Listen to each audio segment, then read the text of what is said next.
This is the Ring of Honor, a.k.a. Shane T, boy, the baddest champion you ever seen, boy. This is Mr. Anderson. This is good old JR Jim Ross, and you are listening. You're listening to Knockouts and 3 Counts. Cover! We got a new world champion! That might be one of the craziest knockouts I've ever seen in my life. Knockouts and 3 Counts is the podcast, baby! It's the real deal, baby! Knockouts and 3 Counts starts now.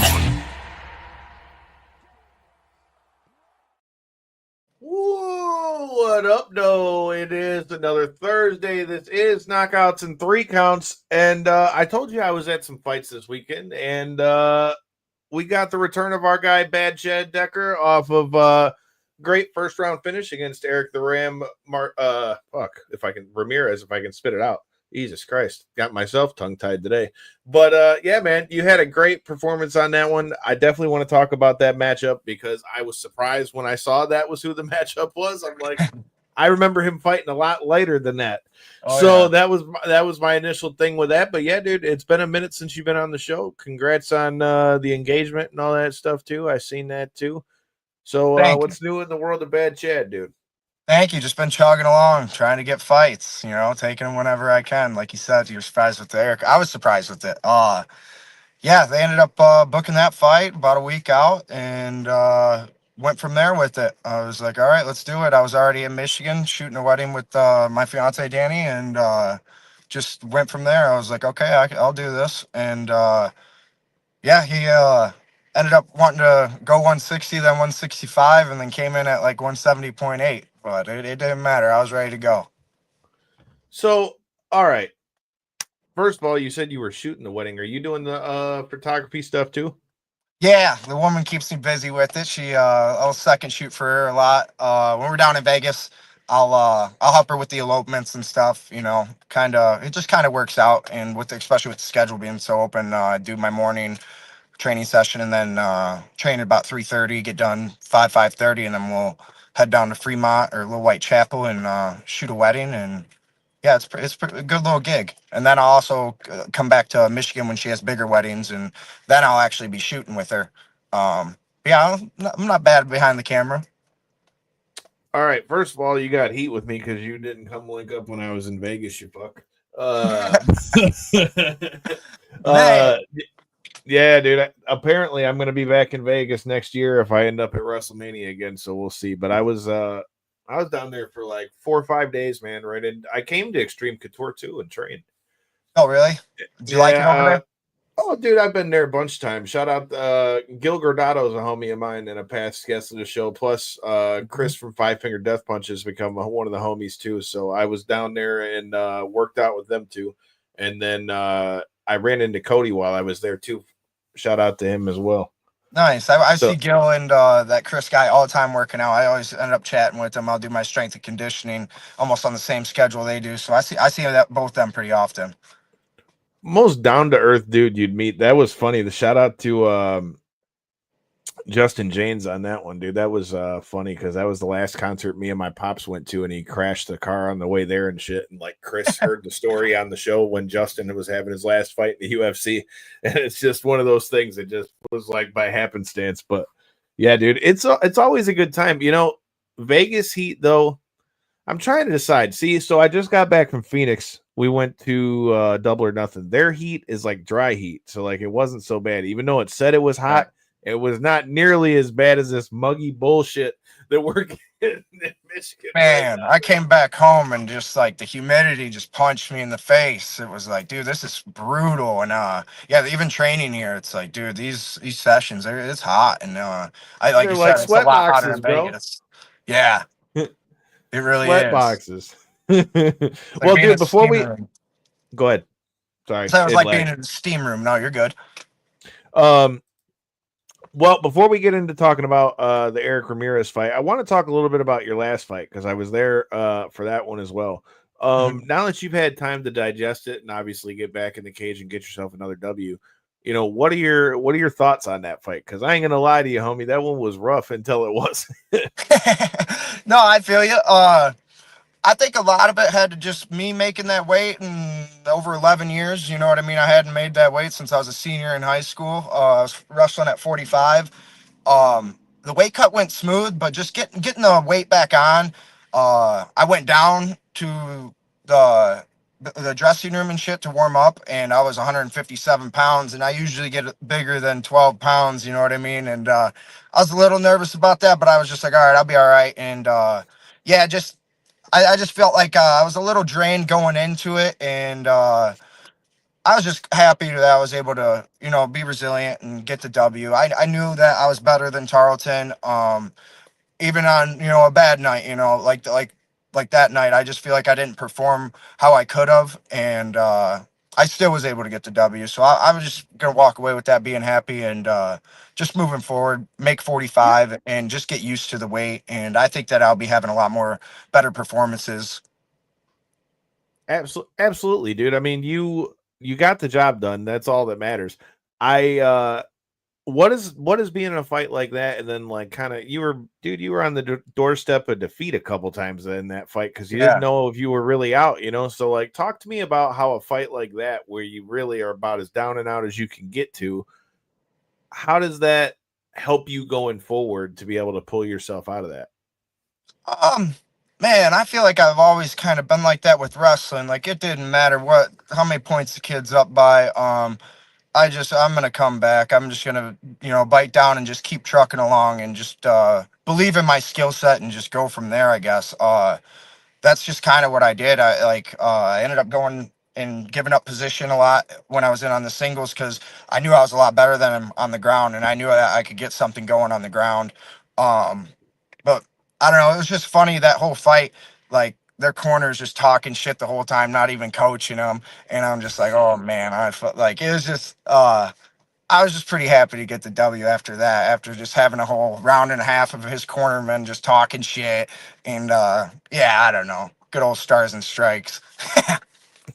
You gotta love it, dude. It's funny, especially like you said, being down there. Most of the time when I'm at fights anymore, it's either doing commentary or judging or something.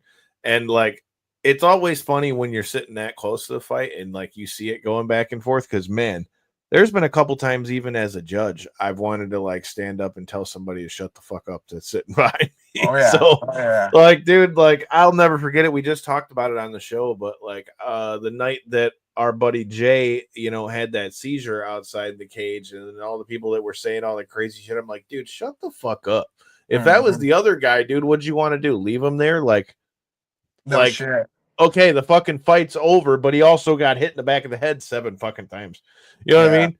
That's So unfortunate. yeah, like I said, we all know what it is when you step in a cage or in a ring, but I mean, I also feel like there's like a level of respect that needs to be there, whether you fought, didn't fight, you know, if you're there just watching the fights. But it's that's always a funny thing of being that close because most people aren't going to hear any of that stuff if they're Uh-huh. watching it in the seats, you know. Yeah, especially up in the balcony, you're definitely not gonna hear it. But that camp was just I don't know, I was pretty pumped about that camp. I was excited, obviously. I wanted to get that W back.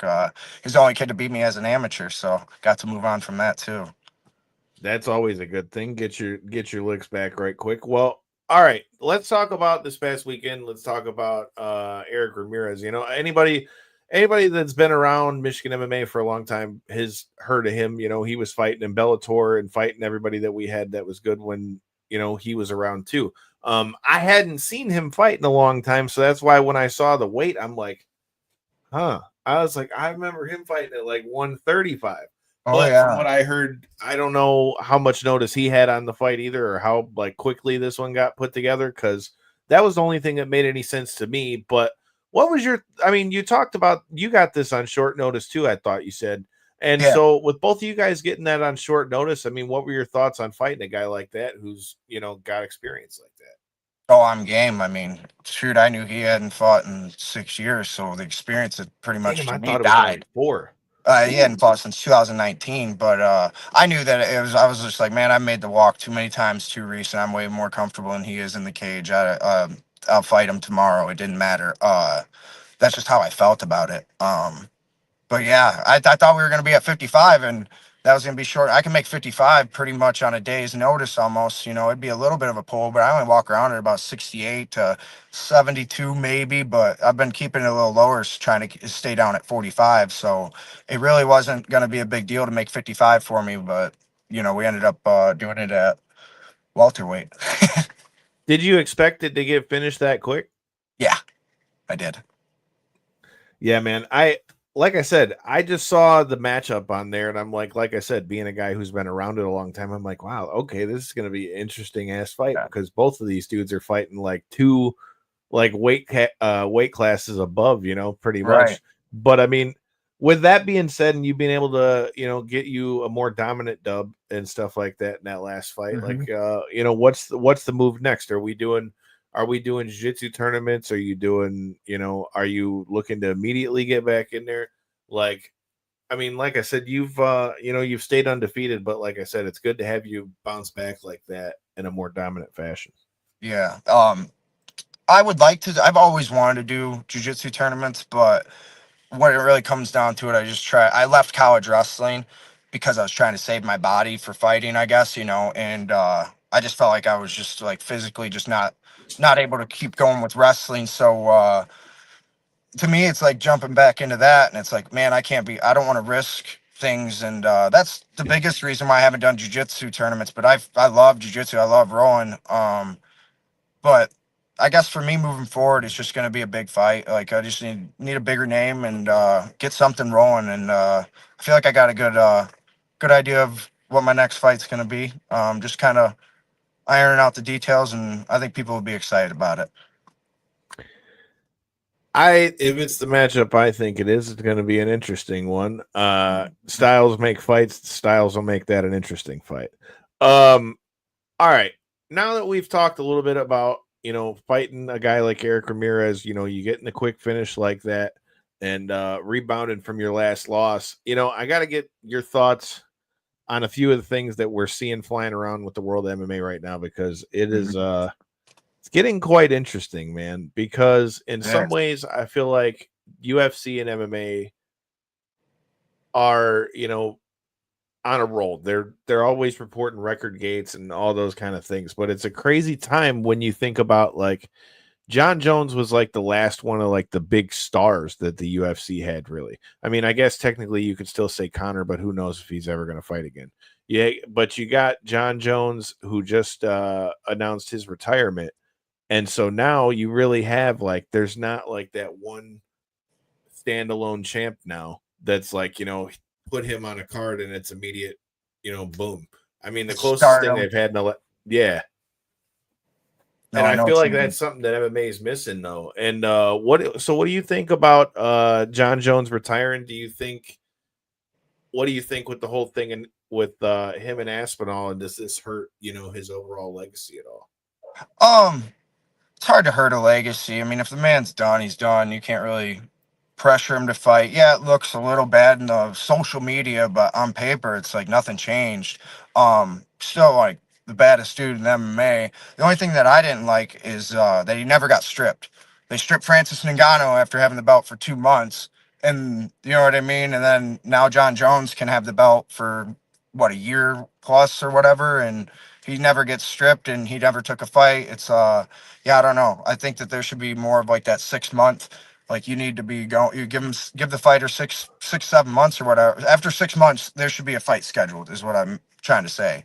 Yeah, and I mean, in general purposes, that's usually how they do it. But it just, it seems like from the whole way that this whole thing was even like negotiated, really, it just seems like John Jones, their goal was to somehow get him into the cage. And so with that said, they wanted the belt on it. And it does suck in a way for Tom Aspinall, because I was talking about this with somebody the other day, and it's like, it makes you wonder, like, would this have been any different if, like, instead of kind of like waiting out Jones, if he would have went back through and fought like, a Cyril Gane, like they're talking about, or gone and fought Volkov, or gone and fought, whatever. It makes you wonder if, let's say, he gets a couple more knockouts over guys like that, then, does that make that fight more hype like behind it?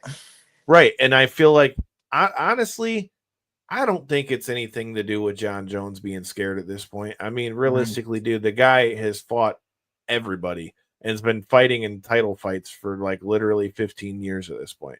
So like, I don't think it had anything to do with scaring anybody, but it just makes you really think. Like, I don't know if he thought that it was worth enough for like his legacy, because I feel like when you really look at it, Tom Aspinall really had nothing to lose. Yeah, sure, if he loses his interim title, but realistically, if he wins, you just beat who a lot of people consider to be the GOAT. So I really feel like John Jones had everything to lose, especially if that he knew. I feel like regardless of whether he fought this fight or not, he was only going to fight one more. So like if he goes out on now, he could go out on a loss, and this kid could make his name off of him. As a fellow fighting guy, I wanted to see him fight, but like I'm just saying, I don't agree with this whole narrative of like he was scared of him. I do think it single-handedly crushed the heavyweight division, though. No, I agree with you. I don't think he's scared of him, but I wish he would give the same opportunity that he got when he was younger.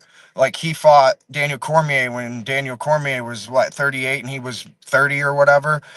He got the belt at 21, so people gave him opportunities, and I feel like he owed a couple of opportunities to some younger guys. And yeah, they might not have let's say earned it, but I feel like Tom Aspinall earned it. Like, I mean, that dude's been knocking dudes out in the first round at heavyweight for a little bit, and he's a scary dude at heavyweight. So I don't think that there's more hype needed to be built around Tom Aspinall, but maybe he thinks there is. I don't know. Maybe he wants more money. Who knows? I heard somebody, and shout out, I mean, who would know better than him, but like, I was listening to Dean Smith and wow, Dean Thomas and Dean Anthony Thomas, Smith, yeah, if I could spit it out. Jesus say. Christ, I tongued my Jesus, my tongue tied over here. But I was listening to them talk about it, and they said that they were talking about it was kind of like they wondered if it was John Jones didn't want to give Tom Aspinall that opportunity, because again, John Jones really holds all the cards, whether he wants to fight or he don't. Tom did everything he could do to try to make him want to fight. You know what I mean? Like I feel like that's what makes this situation so interesting. I wonder if, like they said, if it was something where he's like, you know what, dude, I keep seeing all the quotes that he's putting out where he's saying like he doesn't step out of the house for less than $100 grand. And it's like, if that's the case, I totally could see that being, a thing as far as like, fine, you know what? You want to play like that? Nah, you don't get to fight the GOAT. And so you'll always have an asterisk. Yeah. I don't know if he's going to have an asterisk just because Tom wanted to fight. You know what I mean? No, I agree with that, but I'm just saying it'll be the same situation as what everybody was saying with John Jones, though. He never got to fight Francis Ngannou. So I'm just saying that takes like that ball completely out of play. There's nothing you can do with it if he's going to retire.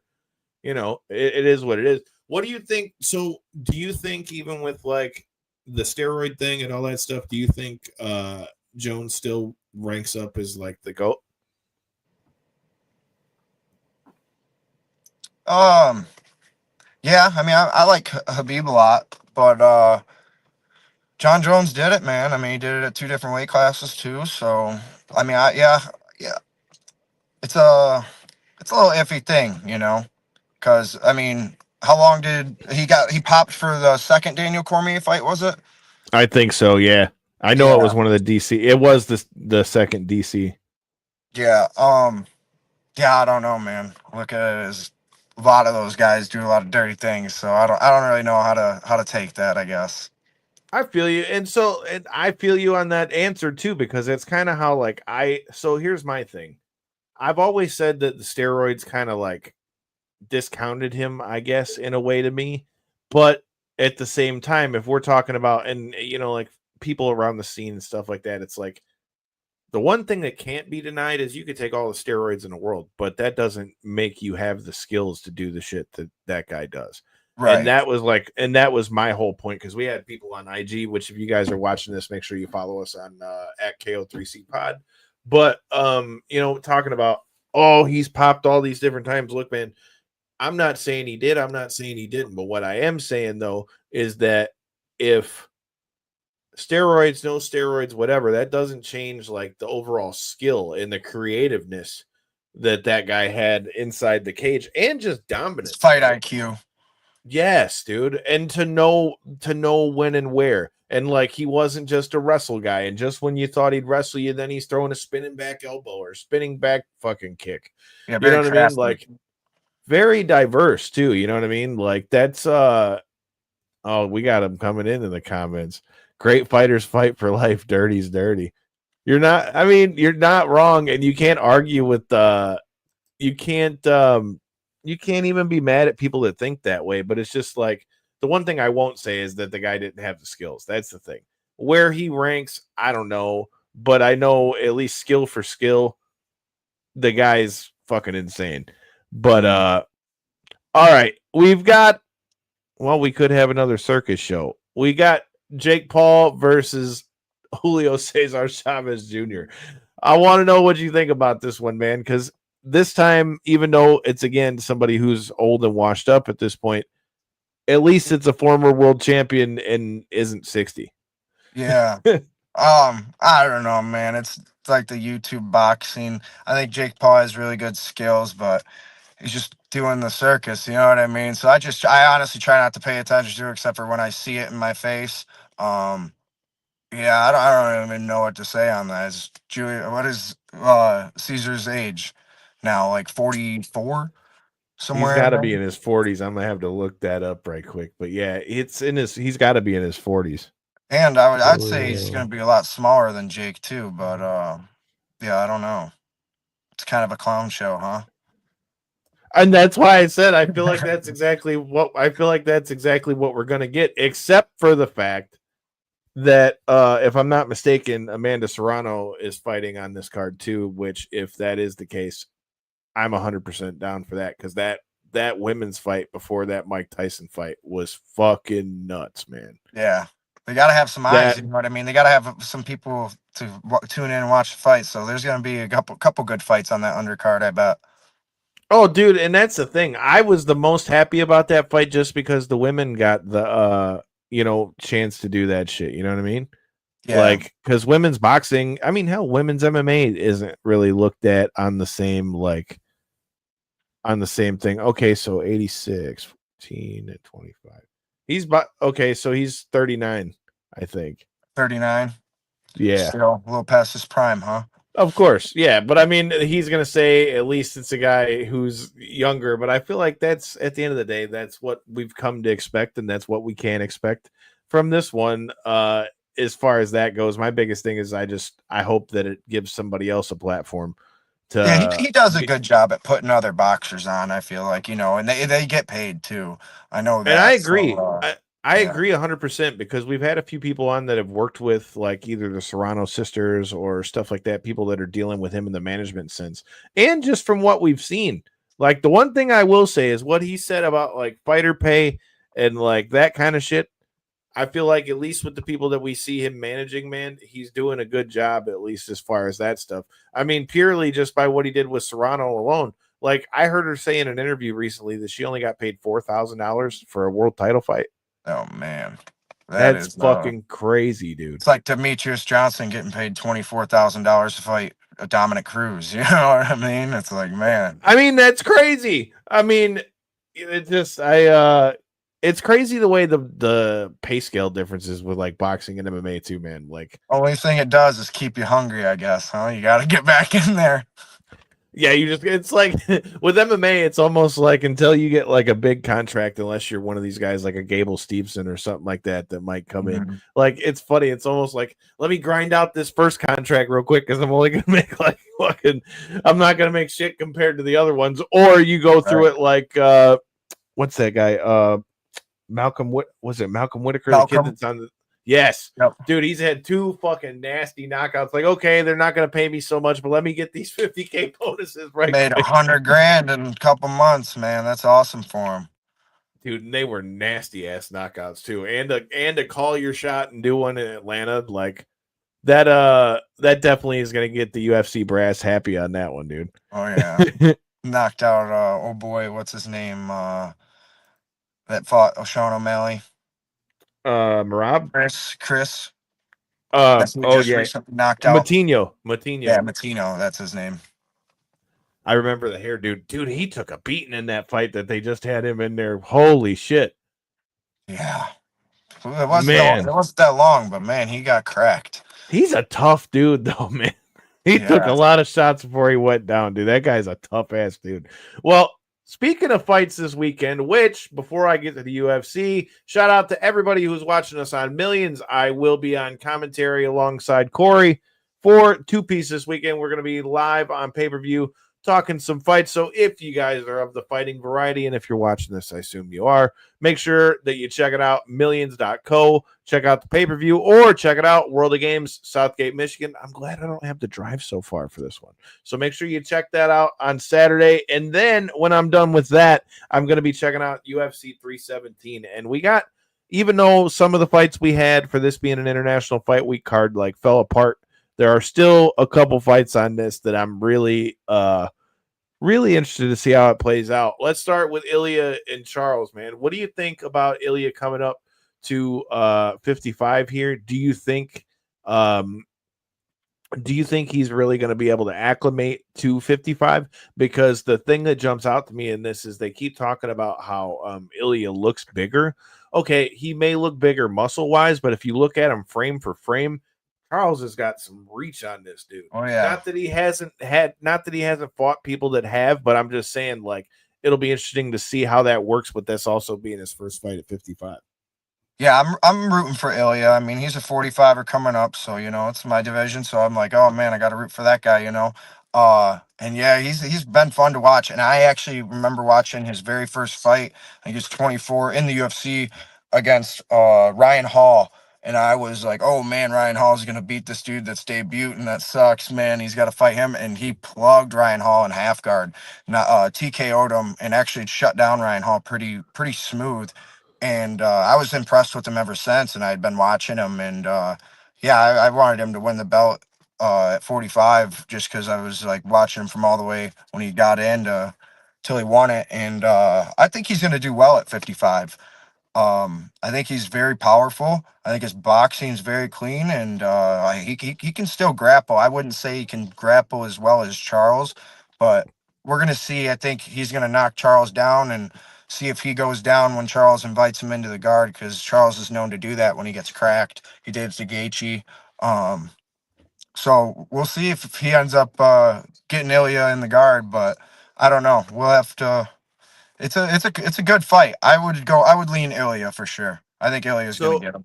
Here's the thing. Now, what you just said is what makes me a little nervous about that fight for Charles Oliveira, is that he takes a lot of shots. Mm-hmm. And against a guy like Ilya, you don't want to do that. But that said, it's going to be a 5-round fight. I also think that if Charles Oliveira can, kind of weather those first couple rounds, mm-hmm. And then gets him into 3, 4, and 5, and then like maybe Ilya's cardio starts to go down a bit.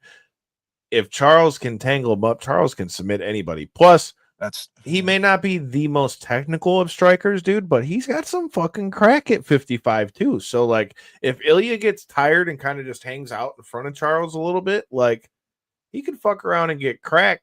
And if he gets a hold of him on the ground, I think even though Ilya is definitely, like you said, no slouch on the ground, I think submission for submission, Charles Oliveira is a bad motherfucker, dude.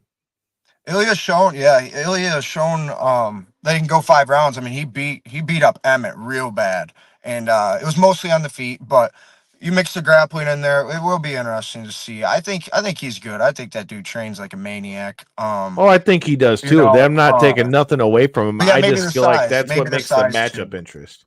Yeah. No, I know what you mean there. That one's going to be interesting. And then we've got Pantoja versus Kai Kara France. What do you think about that? Pantoja. Yeah. He's just a dog grappler. He is a dog, and he's just a dog in fighting, man. Like he's been in some wars, and he's just still coming out on top. I think he can submit anyone at that division. Yeah, I really like Pantoja, and I mean, don't get me wrong, dude. I like Kara France a lot.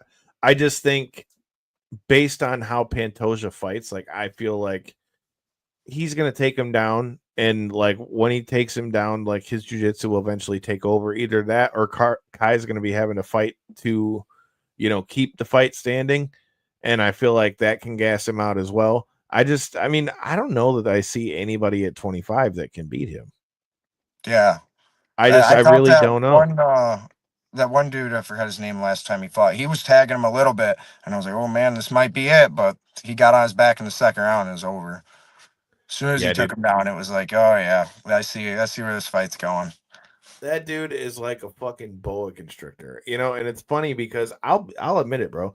I used to not like Charles Oliveira because Miles Jury from out of here was a buddy of mine, and I remember when they fought him, it was back when he was missing weight all those times at 45.